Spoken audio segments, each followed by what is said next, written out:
Okay, so now I want to show how to reinstall your newly cut felt. We take our felt and we slip the felt into place. Again, sorry for the view and for my hands covering things up. Unfortunately, there's only so much I can do without an endoscope camera, so bear with me. And I will take the center of the center of the steel plate. The water flow goes through the center of that, and then I just lightly attached my first screw. I'm going to do the same to the other side. Now that that's in place, then I will tighten these up. These do not need to be extremely tight. It's going to get all gunked up inside there, and if you crank down on them real hard, then it's not going to be easy to get them out. Gonna just check this one again because I don't think I was on it, and I wasn't. So we'll tighten that one up just a little bit more.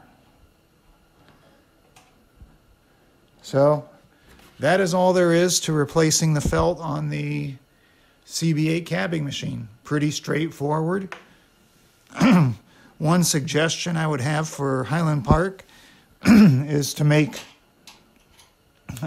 these screws somehow unscrew but not come out of the steel plate for when you're doing this and you want to change all your felt pads at once. It would make it easier.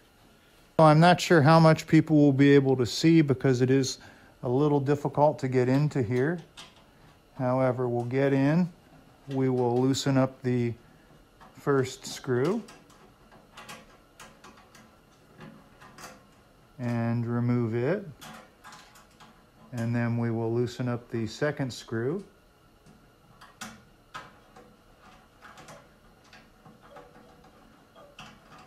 And you can see this doesn't take very long at all to do. And sorry that I'm blocking the majority of the view, but it's kind of cramped in there and I don't have an endoscope camera to get y'all a better view.